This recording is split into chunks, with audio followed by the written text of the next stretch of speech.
Ready, bud? Ready?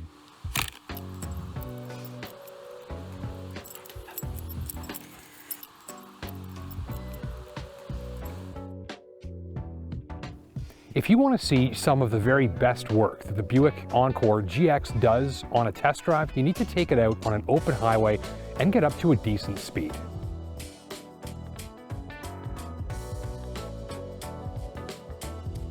I live and film these cars in Northern Ontario, but they all come from the Greater Toronto area, and that means I have a long-standing relationship with Highway 69, which connects the two. And every time I drive a Buick, I think back to a series of stories I wrote some years ago on Buick Quiet Tuning Technology. That's an umbrella of different means taken by the designers and engineers to make sure the vehicle is, well, as quiet as possible.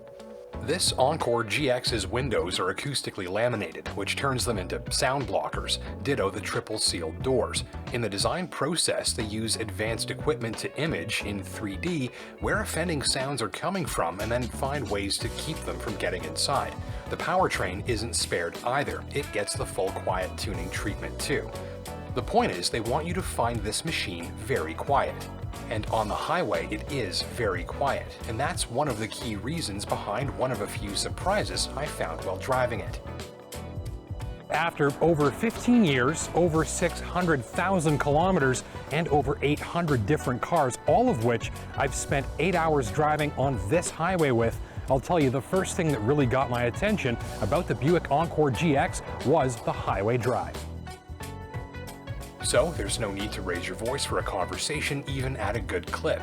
And with the slick head-up display keeping vital running data floating in front of you with that fighter pilot look to the instrumentation, and a ride that's nicely sorted, sporty but not smashy, and you've got a great setup for a long-distance cruiser that's lively to drive and easy to relax and socialize in.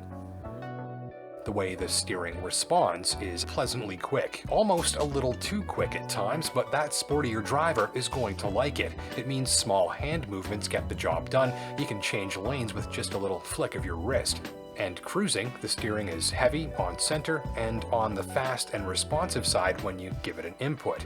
It sort of reminds me of driving something like a Mini Cooper.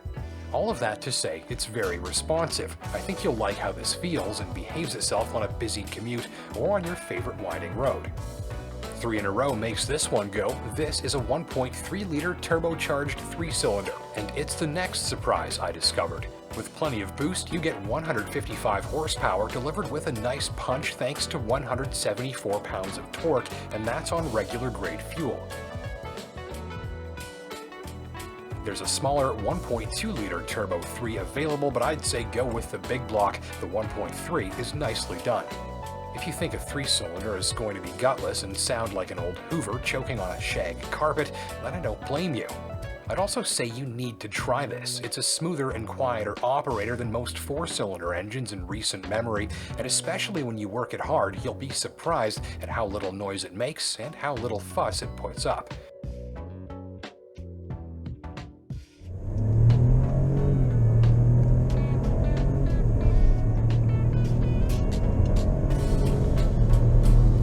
Moves along just fine, plenty of low-end torque, bit of a growl when opened up but never noisy, and a 9-speed automatic that shifts smoothly and quickly up through the gears.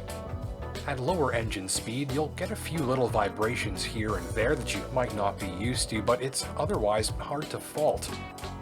This little 3-cylinder is a well-done engine and helps support the rest of the responsive character. Even the brakes help back it up. The pedal is numb up top, but dive in deep, and the brakes change their tune with plenty of clamping force right away on emergency pedal application, and a firm and precise pedal action during hard use. That's good for a confident feel when you've got to stop fast. The LED headlights on my tester were confidence boosters too. Powerful, bright, and these should prove a major upgrade if you're coming to Buick Encore GX from an older car or crossover. My tester had optional all-wheel drive, which includes a toggle switch that lets drivers turn it on only when the weather warrants it, rather than leaving it on all the time, and that can help you save fuel. I was left wishing for a better ride on really rough roads though, like the badly beaten back roads behind Sudbury. When the pavement is in really bad shape, Encore GX feels solidly built beneath you, though you do have smoother and quieter riding options if you'll see a lot of rough pavement. By the way, Encore GX is the second smallest Buick crossover, bigger than the Encore but smaller than the Envision and the flagship Enclave above that. Key competitors to this machine include HRV, Crosstrek, Seltos, and Kona. Encore GX starts in the mid-20s, and my highly equipped unit is shown around 35. That includes the $2,200 advanced technology package with the big touchscreen, the head-up display, this very nicely done parking system with perimeter camera coverage, satellite radio, and more. Up front, two adults should find the space, nearby storage and overall accommodations just fine. I noted no issue with entry or exit up here. Storage nearby is very good, same with access to nearby charging for your electronics. I could sit behind myself at 5'10" adequately, though some adults and especially larger ones sitting back here may wish for more room. Encore's cargo carrying ability gets more impressive the fewer people you have on board. The cargo hold is fine for a grocery run with the kids. Seats fold flat to make more room when they're not in use. That's handy for your camping gear or the family dog. And this is super slick. Fold down the front seat too, and you've got room for the lengthiest of items and a passenger seat remaining in the back.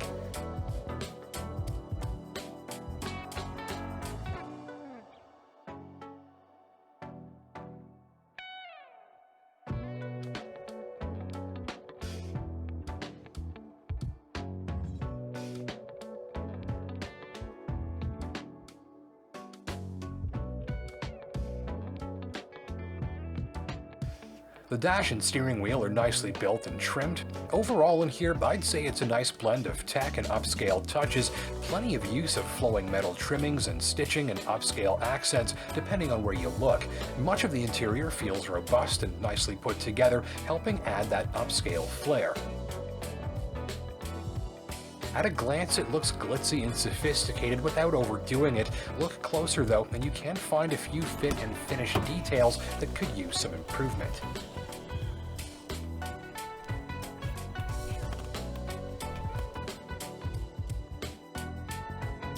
No gripes about the tech though. The latest touchscreen is bright, vivid, and logical to use, one of the best in the game right now, I think. And you swipe and pinch your way around or connect to your smartphone via Apple CarPlay or Android Auto, and key functions are upscaled right into the screen with full voice command.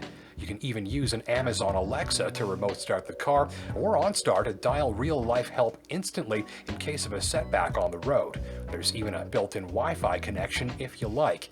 If you're a highly connected type, all of the tools you want are here.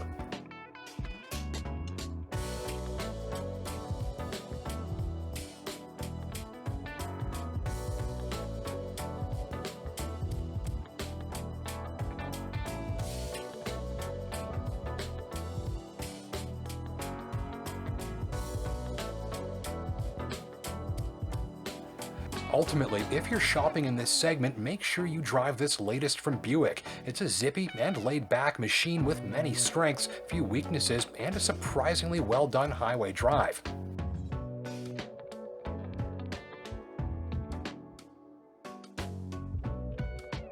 Well, thank you for watching. My name is Justin Pritchard. Until next time, take care and stay safe, and we'll see you in the next video.